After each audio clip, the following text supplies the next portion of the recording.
시청자 여러분 안녕하십니까? 지방자치의 생생한 소식을 전하는 KLN 뉴스입니다. 첫 소식입니다. 전북 군산시 일대에 남아있는 역사문화자원을 활용한 학생들의 교육이 가능해질 전망입니다. 군산시와 김제시는 지난 20일 쌀 수탈 근대역사 교육벨트 조성 사업 성공적 추진을 위해 지역 역사문화자원의 대중화 및 역사문화 도시로서의 지역 정체성 강화에 나서기로 했습니다. 이를 위해 역사교육 프로그램 개발 및 관리, 홍보는 물론 청소년 역사교육 지원 사업인 구석구석 찾아가는 역사교실을 통해 2018년 12월까지 군산 8개소 초중고를 대상으로 하는 현장 탐방학습을 진행합니다. 또 학교의 전문 지도 인력이 방문해 3D 퍼즐, 매직 큐브, 역사문화 지도 등을 이용한 쌀수탈 한국 근대사 프로그램을 실시하게 됩니다.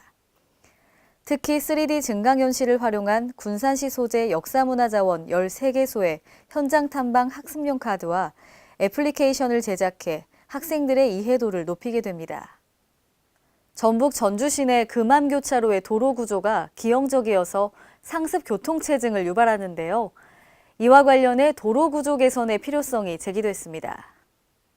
전주시의회 남관우 의원은 오늘 열린 본회의에서 금암교차로는 구조적인 문제로 운전자의 혼란을 초래하고 있다며 현재 5거리 형태의 교차로를 4거리 형태로 변경하고 금암분수대 복원에 조속한 시행이 필요하다고 주장했습니다. 교통정제에서와 시민으로 윤편을 위해서라도 교차로를 합리적으로 개선할 수 있도록 금암분수대 복원과 함께 4지 교차로 변경하는 사업을 조속히 시행하기를 촉구하는 바입니다. 문화소도 전주를 상징하는 문화재는 대표 상징물이 없는 일정에서 옛 향수를 불일으킬 수 있는 상징물로서 금암분수대를 복원하여 원도심 대표 관광지로 상징성을 갖는 분수대와 조형물, 배용과 차량 동선을 포함한 접근성 공공성을 고려하여 또 금암교차로가 위치한 금암광장의 분수대를 복원해 원도심의 상징물로 삼아 관광자원으로 활용해야 된다는 주장도 함께 나왔습니다. 전북 남원시는 지역 주민의 복지 체감도 향상을 위한 찾아가는 봉사데이를 지난 20일 권포마을에서 실시했습니다. 이번에 실시한 봉사데이는 남원시 저소득 취약계층 가구 방문해서 상담과 서비스 연계, 공적 및 민간 자원을 지원하는 사업으로 연중 5회 운영합니다. 이날 권포마을 20여 가구에 대한 복지 상담과 보건, 교육, 법률 등 필요한 서비스를 제공했으며 앞으로도 이 가구에 대해서는 지속적인 상담 모니터링을 통해 필요한 서비스를 통합적으로 제공할 계획입니다.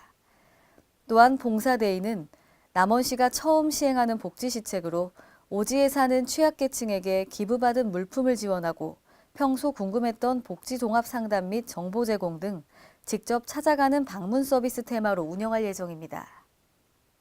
전북 무주군에 체험과 관광 두 가지를 즐길 수 있는 슬로우푸드 거점센터가 마련됐는데요. 이로 인해 농가 소득이 향상될 것으로 기대됩니다. 보도에 유희광 기자입니다. 청정지역으로 꼽히는 전북 무주군 분안면에 체험과 관광을 즐길 수 있는 슬로푸드 시설이 들어서면서 지역경제 활성화가 기대되고 있습니다. 무주군은 21일 분안면 장안리에 조성된 슬로푸드 거점센터의 문을 열고 본격 운영에 들어갔습니다. 슬로푸드 거점센터에는 전통 향토 음식을 즐길 수 있는 음식체험 시설과 생태체험장이 들어서 있습니다. 거점센터에서는 동자개가 주재료인 어죽과 다슬기국 등 금강을 테마로 한 메뉴를 맛볼 수 있으며 강에서 직접 고기를 잡아 매운탕을 끓여 먹는 철렵 체험도 가능합니다. 또 주변 야산에 조성된 생태체험장에서는 토종 머루와 달래, 으름 등을 채취해 맛볼 수 있습니다. 한편 슬로푸드 거점센터는 도시민들의 농촌 체험의 장으로 활용될 뿐만 아니라 지역에서 생산되는 토속 농산물을 사용 농업 부가가치와 농가 소득 향상에도 기여할 것으로 보고 있습니다. 주민들의 협업 공간이자 소득 기반, 또 분안면을 우리 군 또 하나의 관광 거점으로 키울 시작점이기 때문입니다. 빨리빨리 문화에 지쳐있는 도시민들에게 슬로공제 분함이 휴식처가 되기 바라며 KLN 유희광입니다. 강원도는 직원 상호 간의 상부상조 분위기를 조성하고 자발적인 나눔 정신을 실천하기 위해 제1회 강원도청 행복나눔 운영위원회를 지난 20일 강원도청에서 개최했습니다. 이번 위원회에서는 도청 가완 공무원과 도내 취약아동계층 주거환경 개선 지원 등을 포함해 총 4개 안건 2,700만 원의 나눔 기부 활동을 상정 협의했습니다. 또한 이번 위원회를 통해 지원이 결정되는 안건은 5월 중으로 강원도청 행복나눔 운영위원회 명의로 개인 또는 단체에 지원될 예정입니다. 심폐소생술 같은 즉각적인 조치로 응급 환자를 살린 시민들에게 하트세이버 인증서가 수여됐습니다.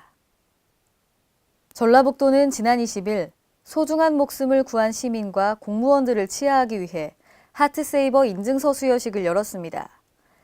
이날 행사에서는 소방공무원 60명과 시민 8명, 의무소방대원 4명, 경찰관 2명, 상황관리사 1명, 사회복무요원 1명 등 76명이 수여받았습니다. 한편 하트세이버는 심정지나 호흡정지 환자를 심폐소생술 등으로 소생시키는 데 기여한 이들에게 인증서를 수여하는 제도로 2008년부터 시행돼 도내에서는 634명이 하트세이버 배지를 수여받았습니다. 이상으로 K랜 뉴스를 마칩니다. 시청해주신 여러분 고맙습니다.